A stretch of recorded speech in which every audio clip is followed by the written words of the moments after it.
Hello guys, welcome back to my channel. This is Nip TV again. So ngayon, meron ako share sa inyo guys na simpleng idea, pero bago tayo magsimula, isa muna maikling intro.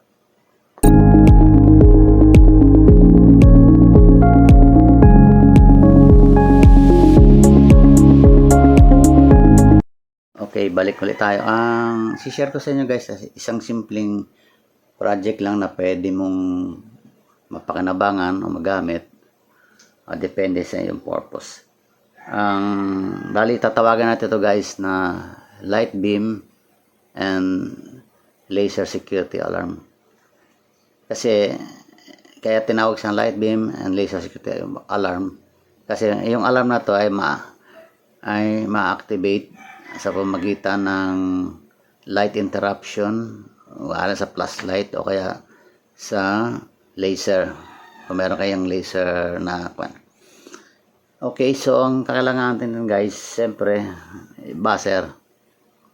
Kasi yan ang ating pang-alarm, pang-sound.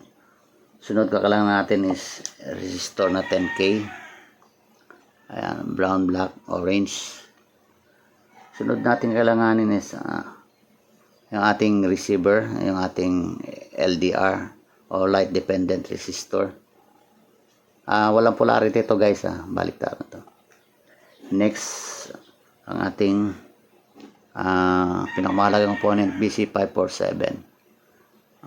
Pag nakaharap sa atin ito yung flat side ang harap natin, yung may nakasulat. Pag nakaharap sa atin, ito yung collector, nasa gitna, base, ito emitter. At kakailangan din ng mga jumper wires, power supply. Kaya meron akong ganito guys, kasi breadboard na naman ang gagabitin ko. Ayan. Kasi pwede itong gawin guys, hinangin mo guys sa wala sa breadboard. Pwede ito hinangin, kaya lang wala pa yung lead na in order ko so sa breadboard muna ako nagre-rely. Okay, so ang ating gagawin unang-una ay plaster natin yung ating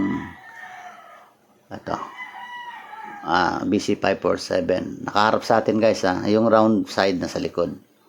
So kahit alin dito, gaya na sinabi guys dati sa inyo, yung connection nito guys, mga butas-butas puro pa vertical lang, wala siyang connection pag ganyan.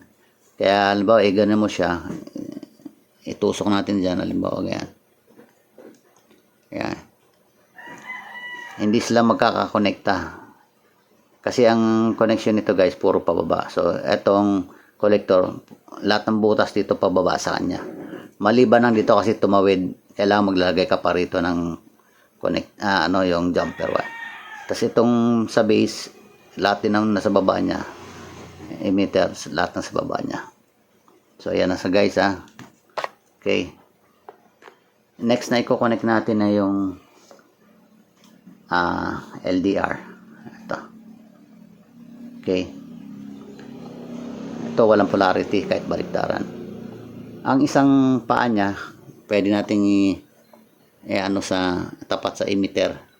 Ito yung emitter emitter, tapos sa base yung isa. So yan. Kaya nagkaroon niya sila ng connection guys, kasi gaya na sinabi ko, puro pababa yung continuity ng mga butas-butas na to. So ganyan ang connection yan. Next natin connection is lalagyan natin yung ating etong kuha natin, buzzer. May positive, negative. Pwede kayo gumamit ng 5 volts buzzer, 9 volts buzzer. Pero ito 9 volts ata. Pero pwede itong gamitin sa 5 volts power supply. So yan ang positive, yung mahabang paa. Kahit dito natin ilagay para hindi masyado sila sikat. Yan, kahit itapat ko yan dito guys, kasi wala namang connection pagdating dyan kasi may gap. So dito na natin ilagay. Tapat na lang natin sa 20 yung positive. Yan.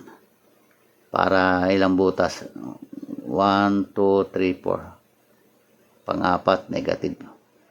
Okay, so ayan. Dito na sa taas para may pwesto.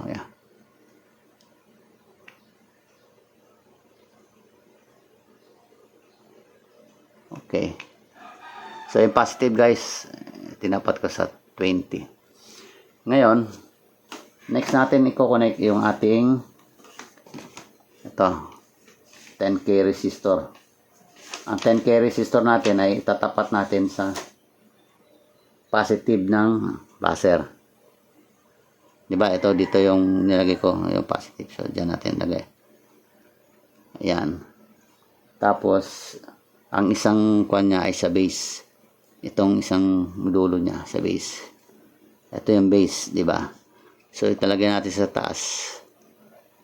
Ayan. Para magkaroon sila ng connection. Okay. So, ayan na guys. Nakakonect na sa doon. Next. So, buo na yan guys. Ang kailangan na natin dito ay yung power supply natin. So, yung positive power supply ay sa positive din ng ating kwan. Ito.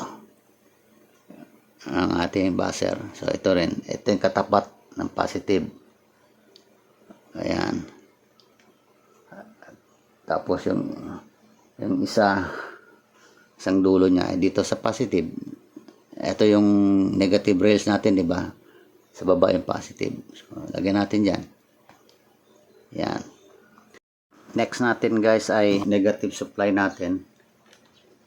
Connect natin sa emitter. So, dito tayo sa negative rails. Ayan. Tapos yung isang dulo sa emitter. Ito yung emitter. Ihilera natin sa dyan sa isang paa ng ating LDR. Okay. Tapos, last connection is ang ating collector. Ito ang collector.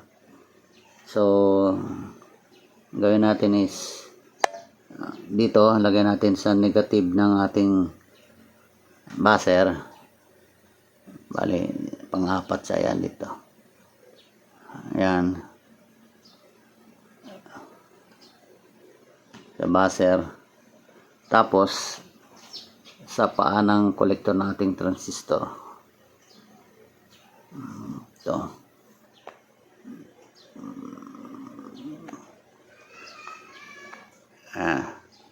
Ito sa pinaka paa ng collector. Doon. Ayan.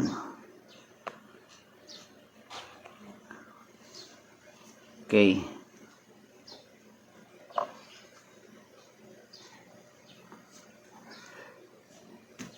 Ayan na. Buo na guys. Negative supply, positive supply, resistor sa positive ng buzzer connected sa base. Yung negative ng ating buzzer connected sa itong orange guys sa collector ng ating transistor. Yung gitna base, yung isang paa ng LDR doon, tapos yung isang paa ng LDR sa dito sa emitter. Okay? Tsaka yung isang paa din ng resistor na connect sa base. So, buo na yan guys. Ngayon, supply natin ng power. Dapat tutunog siya. Ayan. Okay. Ayan, tumunog siya, di ba? Ayan. Kaya tumunog siya kasi meron na siyang power supply. Ngayon, paano yung sinasabi na magiging light beam and laser security alarm siya? Tumunog na kagad. Siyempre, ang gagawin natin guys, itong LDR, yan ang tututukan natin ng light beam o kaya flashlight o kaya ating laser. Okay. So, ito ang ating laser. Ayan. Kahit anong laser, kung anong laser meron kayo, ayan. So, halimbawa ito, nilagay, ang gagawin natin para maging, ano siya, security alarm. Halimbawa ito, imagine niyo nasa isang side ng pintuan. Halimbawa, ito pintuan, dito sa kinabit. Tapos ito namang laser mo, nasa isang side din ng pintuan. So, ganyan, no? Magkabilaan. Ngayon, anything or anybody na mapadaan dyan sa in-between ng ating kuha na to, laser alarm, at saka itong ating laser mismo, ay tutunog siya, magbabuzzer siya. Okay. So, power on natin. May tunog siya, di ba? So, kung isa-set up nyo na sa guys, nakapix yan sa isang side ng pinto or kung saan nyo man gusto ilagay gate. Ito. Ayan, laser. Itututok nito guys. Diyan. Diyan sa, yan. So, kahit i-on mo yan, hindi siya mag-alarm. Ngayon, ito yung kagandahan nito. Para sa nasabi nga, pag may dumaan, yun, mag-alarm siya. May dumaan, mag-alarm siya. Okay. 'Di ba? Okay siya. Ngayon, pag sa laser beam naman, halimbawa flashlight. Tutukan natin flashlight, ha. Ayan, tumigil din siya, 'di ba? Yan. Ngayon, pag may tumawid, okay. May dumaan. Okay. So, para maganda siya bilang security alarm, wag yung light beam gamitin mo. Siyempre, pag nakita ng halimbawa intruder or ano man, may maliwanag, siyempre hindi siya dadaan. Kasi, pero pwede rin, basta malayo lang. Akala lang nila nag-iilaw ka lang dyan. Pero pag napadaan sila, alarma, okay. Tapos sa laser naman, ayan. Ayan. Ayan, kaya naging security alarm siya. Off natin muna. Okay. So, pwede kahit guys, anong laser.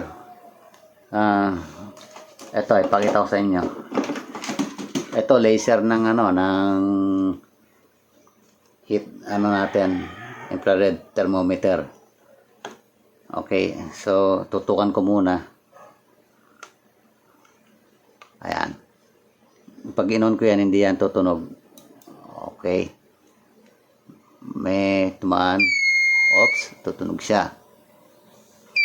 Oops. Okay. So, meaning, pwede siya sa light beam, pwede siya sa infrared laser. So, yun lang guys, napakasimple.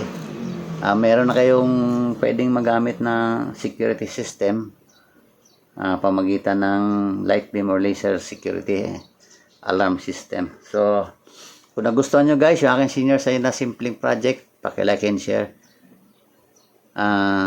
Teka, sandali pala. Ito nga pala yung kanyang yung kanyang diagram. Yan. Ito yung LDR. Yung isang terminal na connect sa emitter. Isang terminal na connect sa base. Tapos yung ating 10K resistor na sa base, connected sa positive ng buzzer. Tapos yung negative ng buzzer, naka-connect sa collector. Okay? Tapos yung power supply, positive power supply sa positive ng buzzer. Bali ko connect na rin yan doon sa 10K resistor papuntang base. Yung negative supply, dito lang siya sa emitter. So ito yung receiver natin, yung LDR. Pag nasinaga ng laser beam or light beam, kakat off yung siya. Hindi siya mag-alarm at the moment, pero once dumaan in between sa laser beam, sa source ng laser beam or flashlight natin o sa natin, kung ano man yung source ng light beam nyo, doon pa lang siya magkakaroon ng alarm kasi magkakaroon ng intermission, parang makakat off yung supply, mag-alarm. So, napaka-simpleng ano lang to guys. Kung gusto niyo gayahin, kuwan lang naman, simple naman, sundan nyo lang tong aking diagram. Okay guys, kung nagustuhan nyo, like and share. Don't forget to subscribe to my channel, Need TV, and also press the notification bell para ma-update kayo sa mga sunod pang mga video. Thanks for watching. Bye-bye.